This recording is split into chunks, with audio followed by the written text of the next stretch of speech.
my name is Heather Herndon, and today we're going to talk about how to help with employee retention and turnover.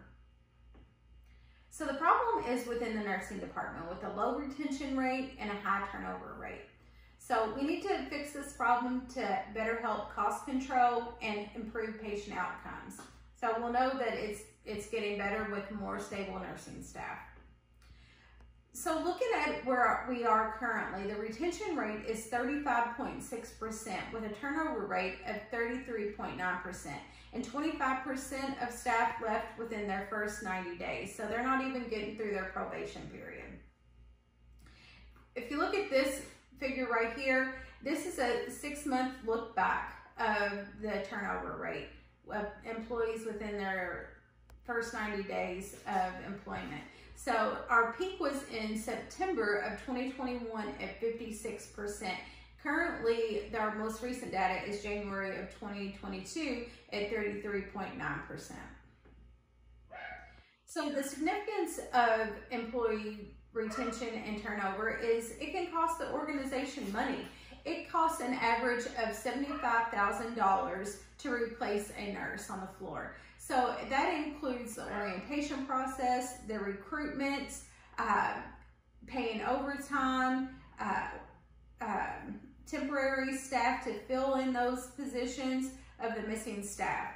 So when other employees are having to fill in for the missing staff, it can lead to turnover or staff burnout and then secondary turnover where those people get tired and then they end up leaving also. So it decreases the continuity of care if you're constantly having new people caring for patients. And in long-term care, you want that continuity of care. You want someone who knows, you know, the residents and how to care for them. And that can lead to better outcomes for them. So if you're constantly having new employees training, and that can lead to poor patient outcomes with falls, pressure ulcers, infections. So it's important that we get our staff in here, train them, and retain them, keep them in the building. So if you're not getting in new staff as fast as they're leaving, and at 56%, I'm sure you're not, that can lead to staffing shortages, and that can affect the managerial process. So if managers are having to fill in those processes, they're not being able to get their audits done. They're not being able to do their education. They're not able to get their processes done. And that can lead to ultimately having poor patient outcomes. And then your management may leave also. So, and all that can decrease the morale of the staff members that are left.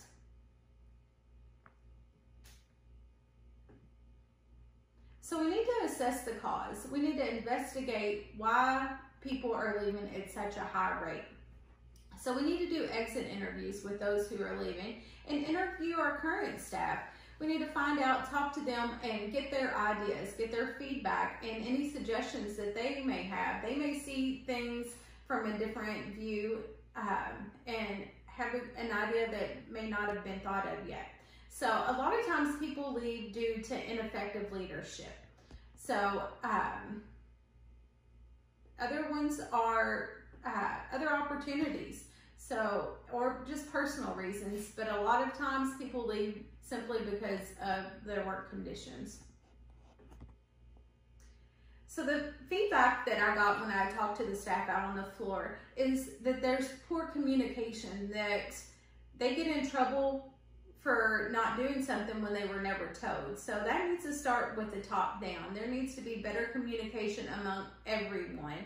So then there's poor employee attitudes towards new staff. They'll get dirty looks. They talk, you know, with bad talk about the facility and just how awful it is. One employee said she would have left if it hadn't been so close to her home. So it's really important that, you know, we get rid of, you know, the bad attitudes. We need to have positive attitudes with our new staff. We need to, you know, really build up everything. Every place is going to have problems, but you know, we need to talk well about our organization. So a lot of people left healthcare altogether. COVID played a part in that. So a lot of people retired early, and then a lot of people have opted to go into agency staffing. So staff recommendations are to provide a more friendly environment, have better huddles. Every morning we have huddles. It's to communicate what's going on in the day. But a lot of times the staff say that is a time where they're getting beat down. They're getting talked to about what they're not doing right and what they need to improve. This needs to be a time where everybody collaborates together and discuss what may need to change. How can, we help each other? Who may need help for that day? And that's really where you build your teamwork. And so everybody knows what's going on for the day.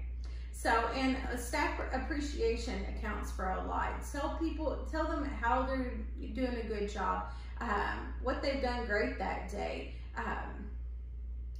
And they just want to be heard. They want to hear that their voice, they have a voice, that people listen to them. So my suggestion is to initiate a culture change with a mentoring program within the facility using principles for minimizing a dysfunctional behavior. Mentorships have been reported to help organizations retain staff and reduce turnover. Too far. So the mentor program, the mentor is going to be an agent for transformation. They're not going to be strictly responsible for a new employee's day-to-day training, but they're going to be someone that they can talk to. It doesn't have to be a formal leader. It can be someone within the frontline staffing that show leadership qualities. So they also walk the talk. That means that what they say, they're showing that also, that they're showing good teamwork, good spirits, having a positive attitude. And this can give someone encouragement throughout their the beginning of their employment.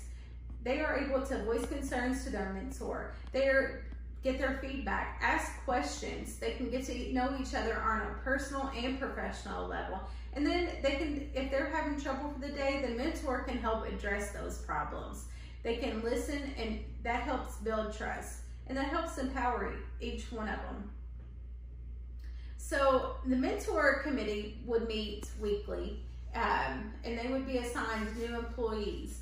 So, and then they would check back in. They would check in with their mentee regularly. How are things going? Is there anything I can help you with? Do you have any concerns? Is there anything you don't know? Just that whole peer-to-peer building of the relationship. So and then you can inquire about how things are going as the mentors meet, and they can talk about how, if things are getting better or if they're getting worse, and how they're gonna adjust the plan if they're not getting better. So additional strategies can be for the culture change is just have a positive attitude. We need, to really build up one another, build up the organization, and have positive attitudes. Things are going to be bad some days, but it's not every day, and sometimes we make it what it is. So we need to have better communication, and that goes from the top all the way down, that we need to talk to each other, we need to hear each other, and we need to listen to each other's ideas. Have teamwork. Just get in the habit of helping one another, even if you're not asked. So, and build those relationships. And Team Steps is a great resource for this, to build teams and teamwork and better communication. So the mentor program, they'll have that mutual support, not only with their immediate staff team members, but someone extra, maybe that they don't work with all the time or even on the same unit, but they'll have that friendly face that they can talk to. And then they would address any concerns and just be that extra support. So we need to also empower our employees. So we need to promote from within. People want to build their careers, and if you can stay in the same organization and know that you have a future within that organization, that you have the potential to grow, people are more likely to stay. So we need to use our educational partnerships. Our organization partners with 18 colleges and universities with a discounted rate, and that includes Midway.